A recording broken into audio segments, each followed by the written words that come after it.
Hi, everyone. My name is Phil Mattia. I'm the Director of Marketing at the Feliciano School of Business, and welcome to this episode at the Business Edge podcast, which is the podcast channel for us at the Feliciano School of Business.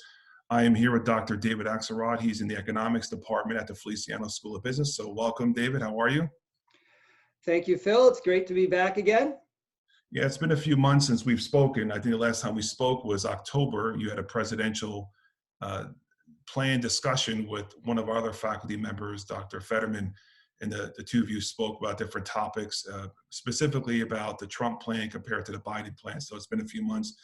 A lot has changed since then, obviously, but we're going to touch upon some of the things where we're at now. Today is January the 15th for those of you who are listening. So this is, we're about a week away from the inauguration of President-elect and soon to be President Joe Biden. And the discussion today will be about Joe Biden's economic plan back in October and the last podcast. I think now we're a little more clear on what President-elect Biden's plan is going to be, which it's been released in different places.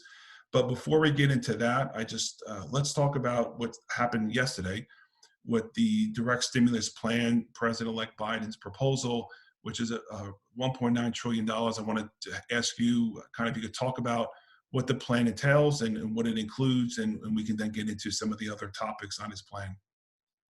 Okay, excellent. Thank you. All right, so I just want to bring up a couple of points to provide some context as we're discussing the stimulus program. Okay, first of all, I want to make the distinction between finance and economics. One way of understanding that is the distinction between money and what money can buy.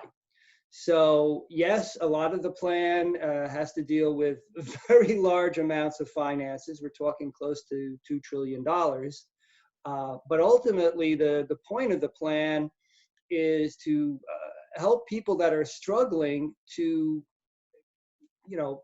get by through a very difficult time, be able to stay where they live, be able to get some food, be able to get health care.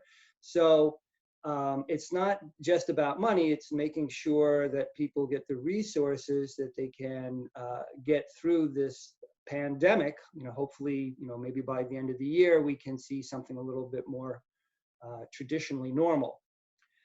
Which then also brings up a second point, which is the difference between short run and long run benefits and costs.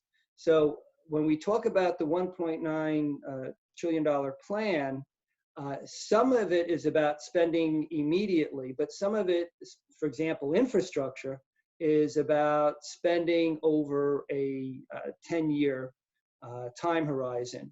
So we want to be clear about that. Okay, so he refers to this as an American Rescue Plan, and some of the key immediate elements would include up to an extra $1,400 a person as a stimulus check, similar to the up to $1,200 back in the spring, and up to $600 that many people have already received.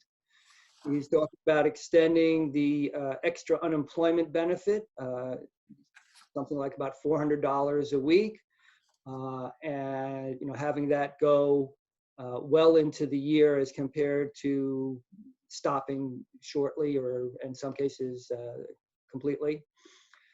Talking about rental assistance, which might be about another $25 billion, again, to help people be able to stay where they live.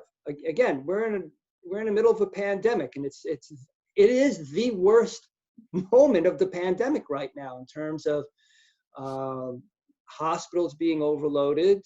If you're looking at the Los Angeles area, they're having to turn away people from emergency care, and that's not just COVID. Those are people with heart attacks, strokes. So this is really, really bad. So if people can stay at home and not have to move and all that kind of stuff, that will help keep the pandemic lower.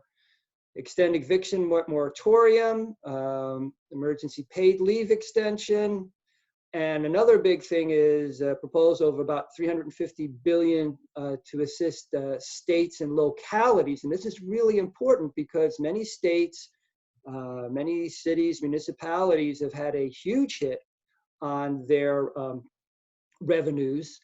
And unlike the federal government, they can't run a deficit.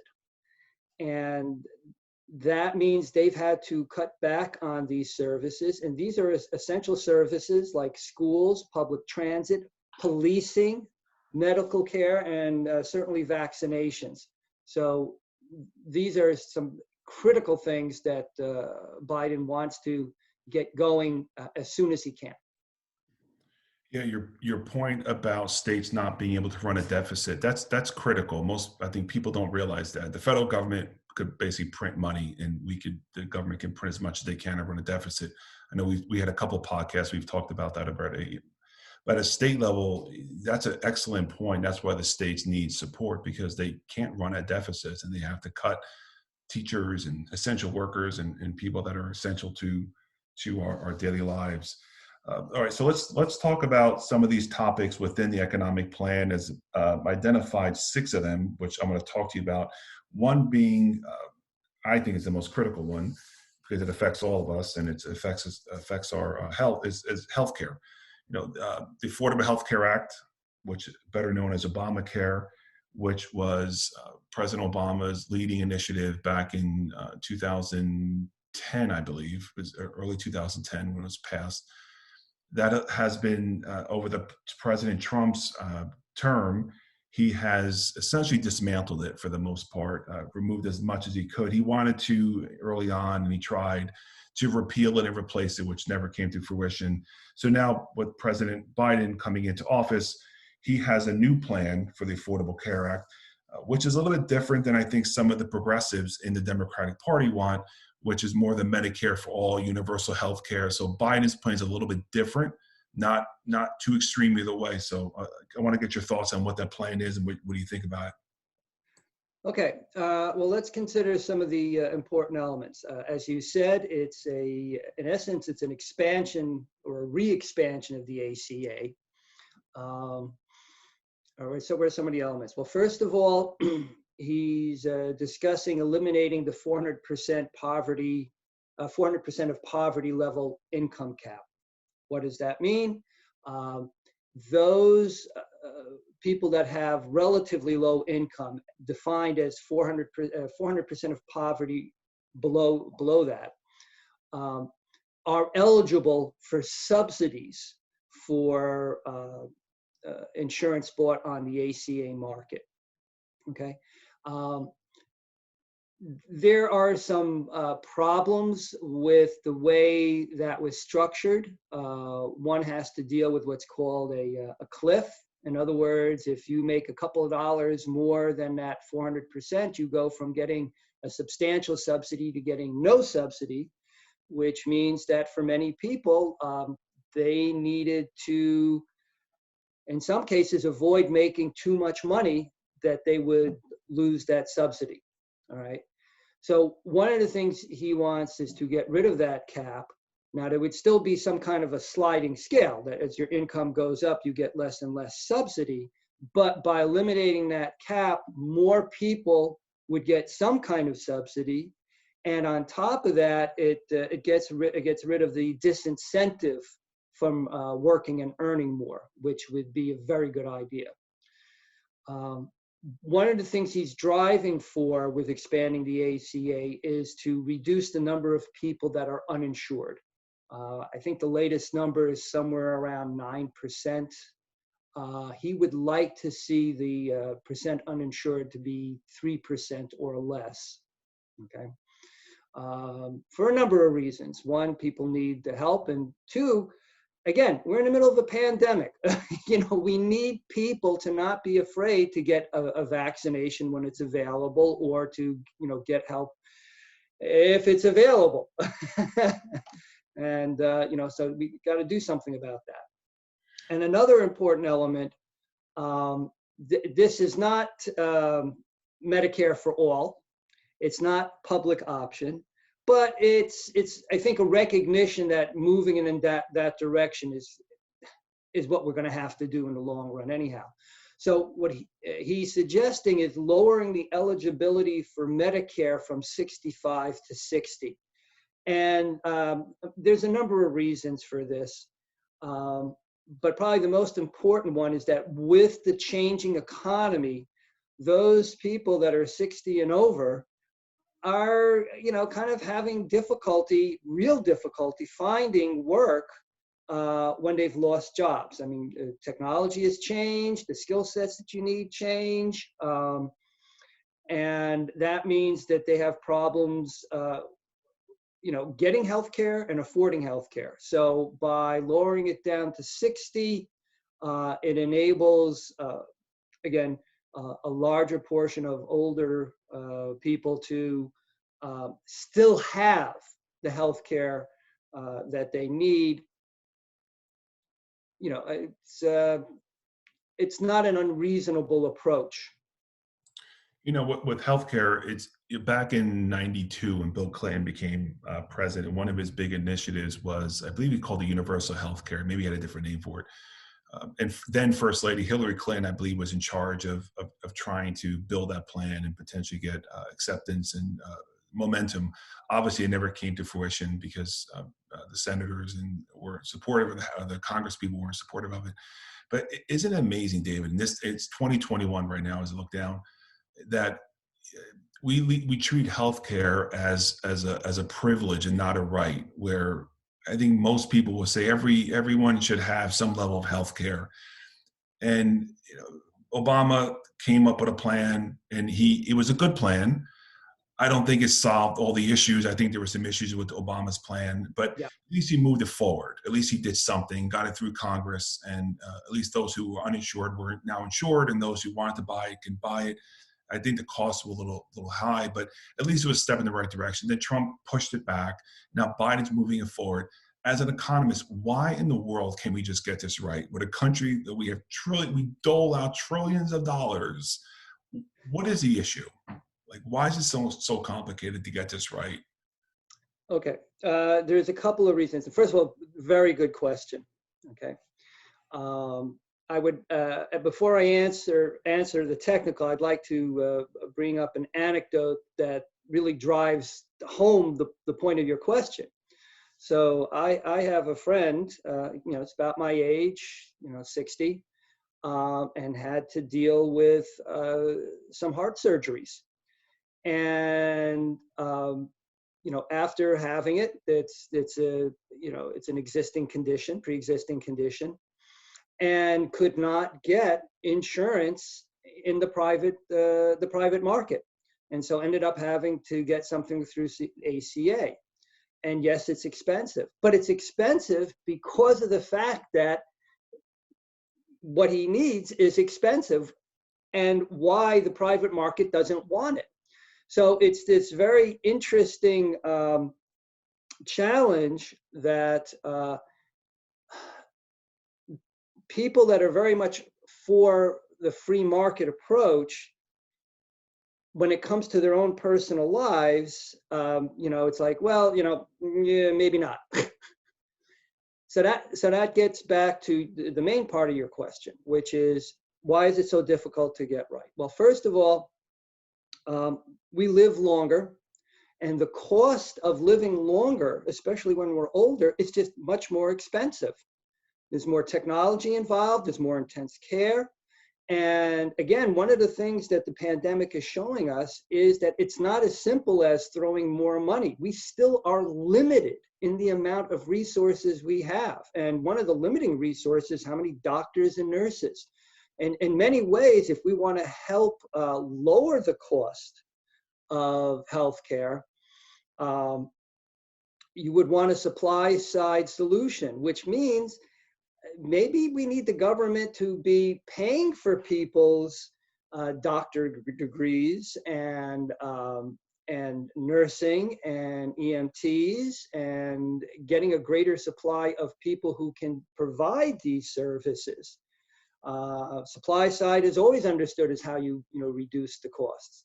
So yes, part of it is, again, the short run and the long run. In the short run, if you want to have healthcare now, the only way to do it is be able to pay the providers So we're trying to do this by expanding health insurance coverage. But in the long run, the solution has to be making the investment in healthcare. Private sector is only going to invest to the point where it's profitable. Whereas if you're dealing at the government level and it's about the well-being of the people and not just profits, you're going to want to have a larger production of healthcare. Yeah. Because currently there's 180 million Americans who get their healthcare privately, which is employer sponsored. So they're getting, like you and I, we get our healthcare through our employer.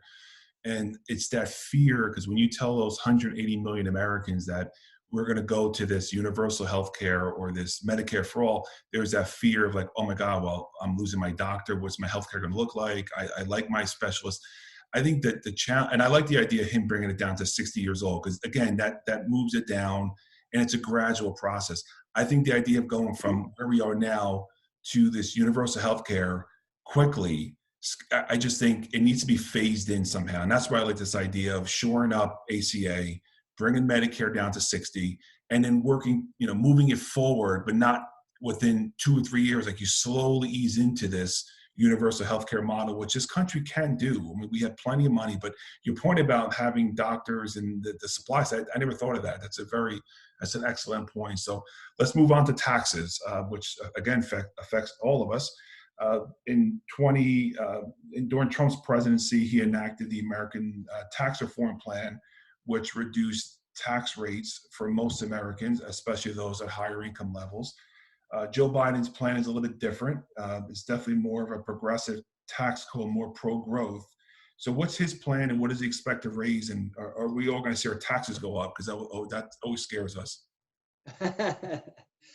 Yeah. Well, as a reminder to people, no one likes to pay more taxes. It's the question of what you get for your taxes, right?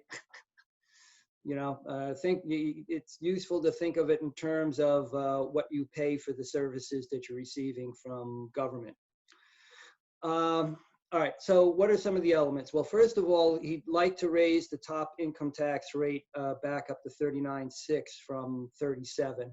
So a lot of this, just to keep in mind, a lot of this approach is trying to increase taxes on those with high incomes and greater wealth. I'll get back into describing, why that might make sense after talking about some of the details. All right, what are some of the other things? Like to tax capital gains and dividends at ordinary rates. Right now, capital gains are taxed at a lower rate than ordinary income, which has been very useful for, having stock prices go up and business expansion. The trade-off, though, has been that a lot of the wealth has accumulated with those who already had a lot of wealth. And this is something that's been talked about for the last 10, 12 years, if not longer.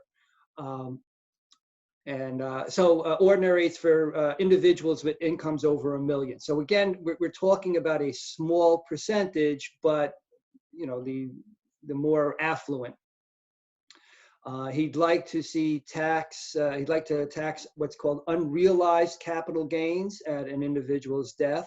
So instead of the money passed on to their children, the argument being that tax the capital gains, before the inheritance is passed on, and then the tax is accumulated. It wants to expand Social Security payroll tax for those earning over $400,000 a year. So again, those with higher incomes. Another is increasing corporate income tax rate from 21 to 28%. Excuse me, I thought I had that turned off. No worries. And just and that corporate income tax rate, it used to be 35%, and the Trump plan, it reduced it to 21%. Yes. And the reasoning behind it was to be more competitive with countries outside of the United States. I guess we're taxing.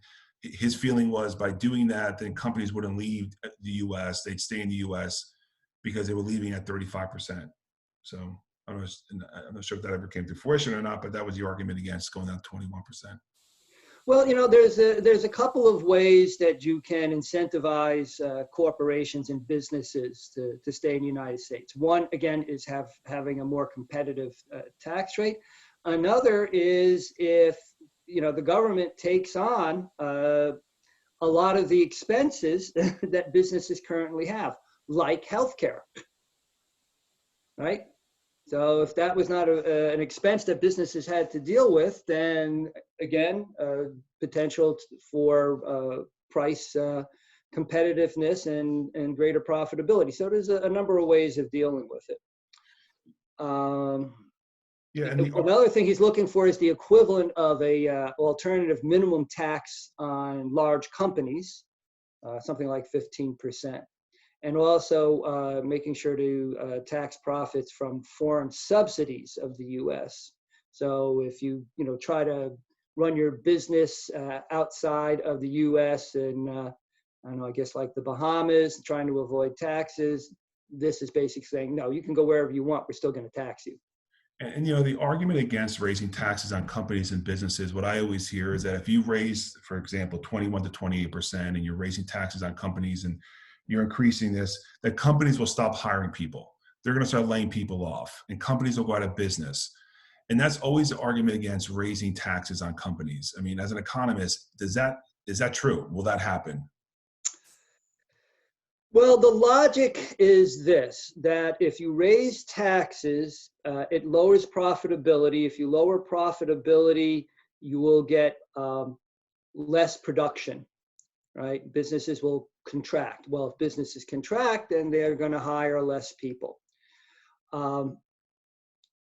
One of the challenges with that is that the dominant issue is the advance of technology and AI, where businesses are substituting out of labor into capital anyhow. So that's a major confounding effect, which now just forces us the following. If more income is going toward capital, or to be precise, the owners of capital, than to labor, there is no choice but to tax capital more in order to make up for the shortfalls. And this is where the question of where priorities come into play, because in pure economic theory, we don't really take into account the value of a human life, protecting, citizenry and stuff like that, just, what makes sense for a business. If we're not deriving, government is not deriving more income from owners of capital, either it's going to go bankrupt, or have to print a ton of money, or its constituency, which is basically us, the humans, are going to have a lower standard of living and shorter lifespans. Yeah, because the argument against raising taxes on individuals is, and you hear this all the time, is that we're becoming a socialist country if the high earners are paying a larger share of tax, and it's a disincentive for people to want to make money or to earn more money and to start businesses. So what do you say to that premise? Well, what I would suggest would be a dynamic cycle of tax rates. And here's the thinking. If you look back at the 1950s, the top tax rate was 91%, okay?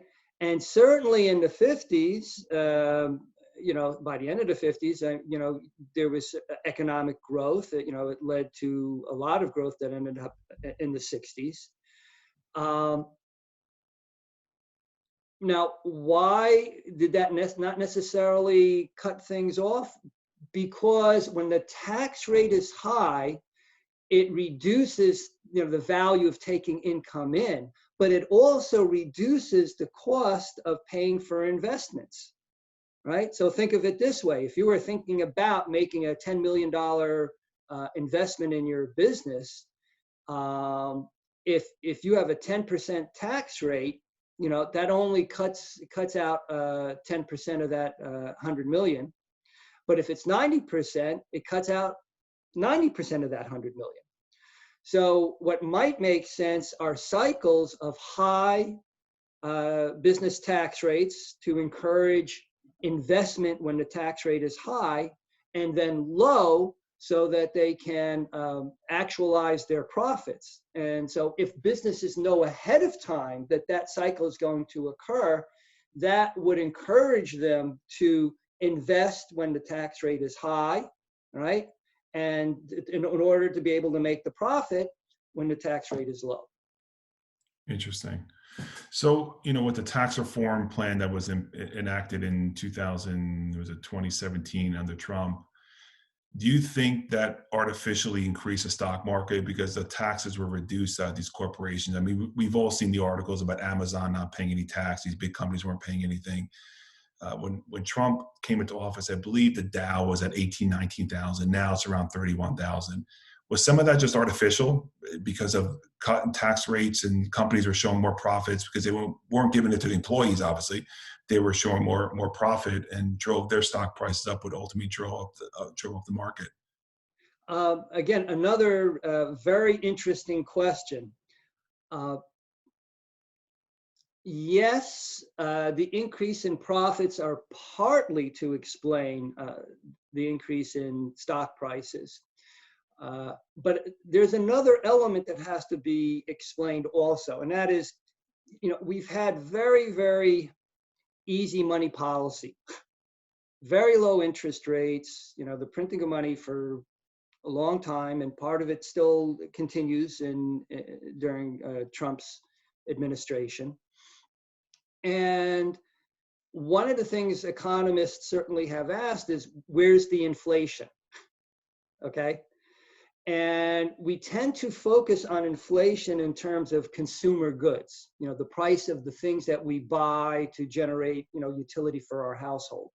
What is missed is, what is the price for generating income? Now, if you look at stock prices, the ratio of stock prices to earnings, those are very high. All right. What does that mean? It means it's more expensive to get dividends and profits out of stocks. So the inflation that we've experienced was not in consumer goods, but in stocks. And so that also means that it has become more expensive for those with low incomes and little wealth to generate what we call fixed income or passive income. So keeping that in mind, there has been a big inflation, and that is showing up in very high stock prices relative to earnings. Yeah, good point. All right, let's move on to something again that affects us all. You and I live in New Jersey, so we've driven over potholes. We've seen the leaky bridges. We've seen constant road work, and there's just patching things up. And infrastructure has been talked about for years. I mean, Trump talked about it, was never able to do anything with it. Now, President-elect Biden is talking about infrastructure. I think one of the topics I believe all the congressmen and women all agree upon is something has to be done with the infrastructure. How we go about it and how much it is really what they're arguing about. Who's paying for it? Is it private? Is it public? Is it government? Subsidy? How is this being paid? But so tell me about President-elect Biden's infrastructure plan. Okay, so he's talking about spending maybe about $1.3 trillion over 10 years. So again, this gets back to that short run versus a long run understanding of money being laid out by the government. Okay, now he has expressed an interest in moving towards more green type solutions. Okay. Green energy, we're talking about more in the way of recyclables, moving towards more economically sound tech and priorities. Now, this is important for a couple of reasons. One of the benefits of the New Deal in the 1930s, okay, was not just people had jobs, but it helped to decrease the cost of energy generation. Right? When we build dams, transportation costs went down because we had better roads. So a smart investment in infrastructure should help reduce the cost of doing business. And again, that has to get back to, it's a supply side approach, which is why so many people in Congress and the Senate and even in the business world want to see these investments made. The challenge is that in order to go towards more of these green solutions, and for example, things like solar have become competitive with fossil fuels, which is a major game changer. The problem being, though, is that if you're invested in fossil fuels, if you're, in oil and gas, as this moves along, that decreases the demand for your product, and you're seeing the value of your investments go down, and you don't want to have that happen. This is the deal. We got to move from the past into the future. Just how difficult it's going to be. But the other benefit is that these are technologically advanced solutions. And if the United States can manage to get itself back on board in terms of being leading in technology, okay, and those kind of investments, we're going to have jobs that will last for a long time, right? More in research and development, more savvy technologically workforce. So this is all a very reasonable thing. It's just a question of how do we convince those who are either wealthy or old and don't want to have to deal with all these changes that, these changes are coming.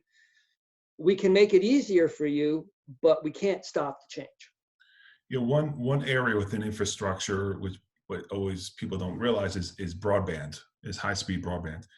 And in the rural parts of our country, they don't have access to broadband. So why is that important? Why should we invest in broadband so everyone has access to it? Okay, so investing in broadband for the rural communities is very similar to when they expanded postal services, right? So, a long time ago, if you wanted to have postal services in the rural community, there were many places where you had to go to town to go to the post office to pick up your mail and your packages, and that was time consuming and not very convenient.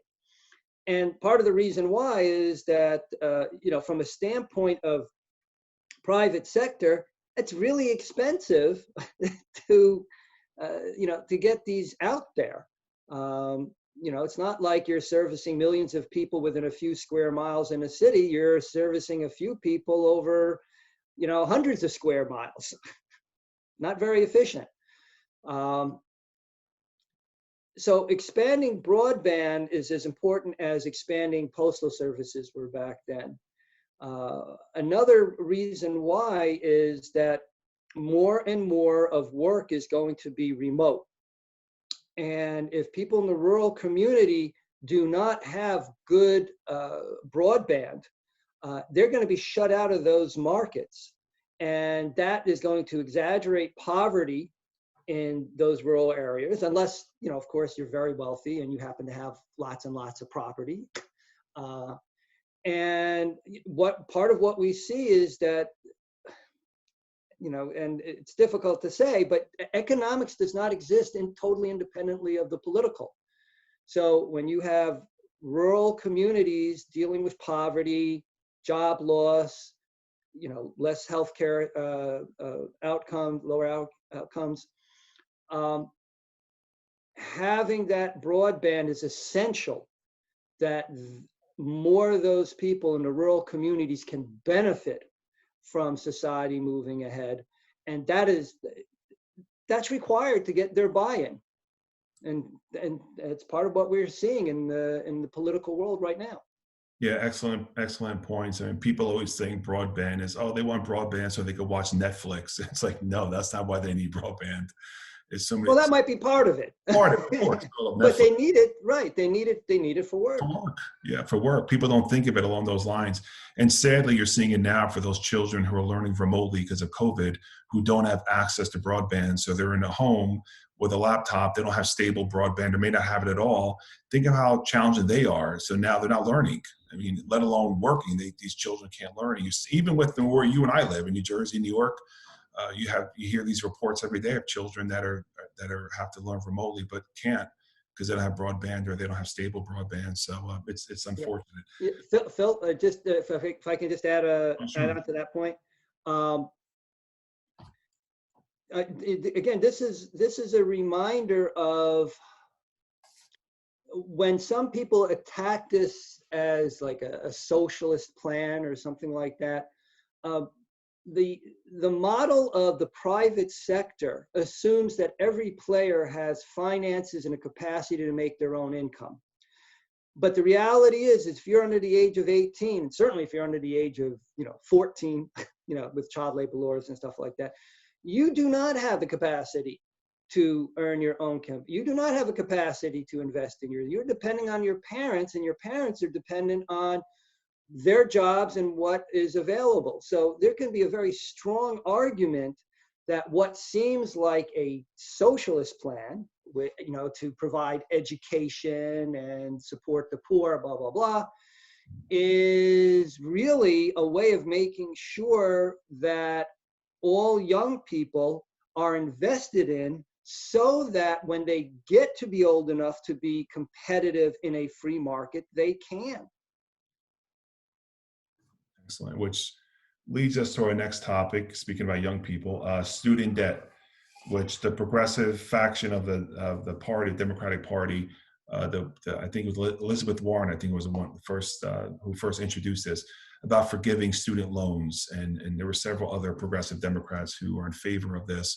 And obviously it's a hot topic because there's the other side of thought, other school of thought is, hey, you went to school, you took out a loan, you should pay off your loan. Why should the government pay off your loan? So what is the Biden plan, and how does that help students by paying off their loan? If they're not paying that $20,000, $30,000 loan, what else would they do with their money? And how does that help the economy? What are the benefits of that? Okay. Well, one of the things he's calling for is an immediate cancellation of at least $10,000 worth of debt per student. Okay. Now, for many students, their debt's going to be a whole lot larger than that. But still, you take $10,000 less is still a help. Another thing he's talking about is suspending required payments and interest on those who are earning less than $25,000 a year, and maybe capping payments at 5% of discretionary income. So discretionary income being the amount after taxes. Beyond that. Now, one other element, which is also something that Elizabeth Warren has talked about, is making student loan debt dischargeable. All right, so that just means that if someone had to declare bankruptcy, that debt can also be part of the restructuring. Currently, because of laws that were passed in the last 10 years, persons who declared bankruptcy still owe that student loan debt. So it's like, being that may be their largest debt, to declare bankruptcy and all the problems associated with it and still have a huge amount of debt isn't really very helpful. So why is all this important? Well, first of all, it's the idea of, you can't get blood from a stone, right? If someone's making $20,000 a year, the last thing you want to do is have them spend all the money paying on the loan and not being able to afford food or a place to live or healthcare, because then that's going to be a bigger drain on government and local resources. So people that have very low earnings, even if you don't discharge the debt, not requiring that they have to make a payment and suspending the interest while they have low income is a very reasonable solution until they can get to a higher income level. The other thing is by capping it at 5%, it provides a greater incentive for people to continue to work hard and generate higher incomes so that they can continue in their lives, for example, maybe buying a home, okay, or buying goods in the market. One of the challenges that we have in our economy is that the financial sector has become, a big part of our economy, somewhere on the order of around 20% or so, depending on how you measure it.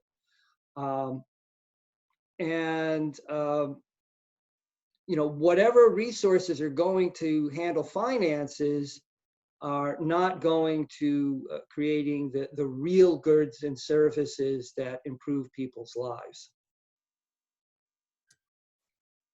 Great. So, the argument about eliminating student debt are those, for those individuals who paid off their student debt, and their feeling would be, well, I paid off my debt. Why can't they pay off theirs?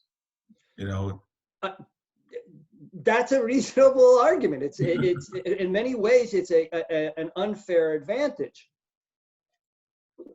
On the other hand, it's also reasonable to point out that in order to be successful now, higher education, well, I want to be careful about that. In most cases, you need higher education to be successful if you're going to be an employee. Now, if you happen to be a particular genius or, amazing entrepreneur, yeah, maybe you don't have to worry about getting a higher level education. But for most people, you do. In part because in order to be really successful in business, you need to have access to financial capital and in large quantities, which most people do not. So the cancellation of the debt, that is much more sticky than saying, okay, make the interest rate either low, maybe, for example, maybe just get rid of the interest on it. Okay. And, the idea, if your income is low, you can hold off on, paying back. Again, for the reasons I said before, there is no point if someone is got that low level of an income, make it easier for them to at least survive. Yeah. But you know what? This is the problem we're always going to deal with. Any solution, any change is going to have some people that will be seen as winners, some people that are going to be seen as losers. And if you want to have society as a whole move ahead, you have to figure out how to soften the blow for those that are going to be disadvantaged. What can you say? Yeah, that's the nature of social decision making. It is collective in its nature. Yeah, and there's so many benefits of having an educated society, so we can spend a long time on that.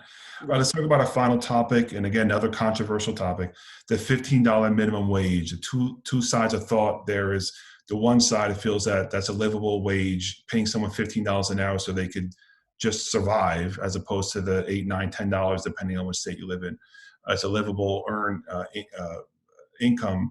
And the other side of it is, well, if you raise the $15, small businesses will go out of business, or they'll lay their employees off, and how are they going to survive? And so what is President-elect Biden's plan on the $15 minimum wage? Do you support it or not?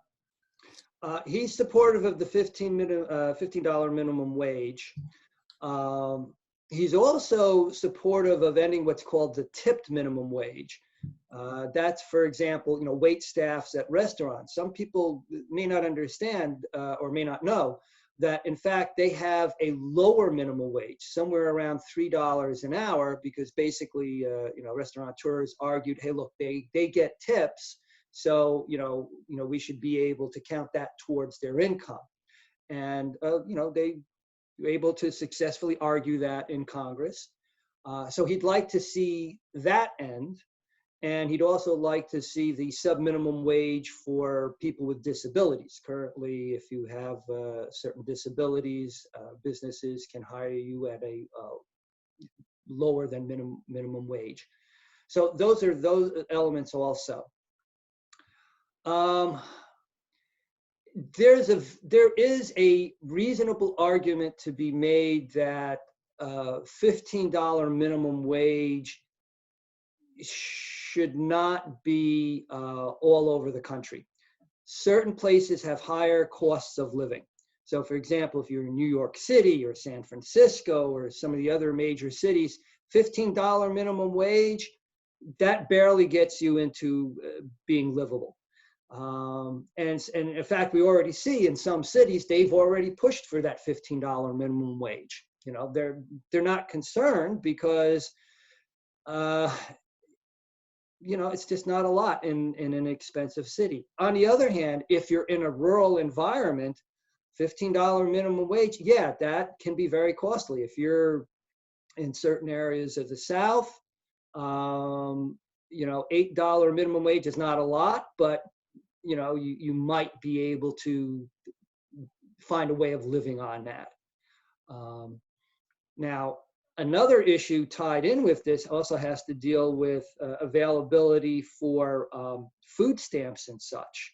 So if businesses are paying a higher income, that also will show up as having, you know, reduction in the government on spending on food stamps and things like that. Now, the challenge here is that by saying the minimum wage has to be 15, you're putting the burden on the businesses. Now, I don't see anywhere Biden bringing this up, but it may be a consideration in the future is that if you're going to have a higher minimum wage, maybe it's reasonable for government to subsidize some of that depending on the particular market and depending on the particular individual. Because if you're going to subsidize them anyhow, you know what? Why don't you subsidize them to have work and, you know, encourage a higher wage rate all the way around? Yeah. You know, part of this is having to think about the interactive effects, you know, the web of how things are pulling on each other rather than just looking at one issue and that's it. Yeah. All right, David, you make me smarter every time we do these podcasts. Thank you for your insights and knowledge on these topics. And those who are listening, I encourage you to go to our other episodes at the Business Edge podcast channel. And there's several of Dr. Axelrod's podcasts there, along with other Feliciano faculty, and very interesting topics. So again, thank you, David. And thank you all for listening. My pleasure, and thank you. And be well and stay safe, Phil, and everyone who's listening.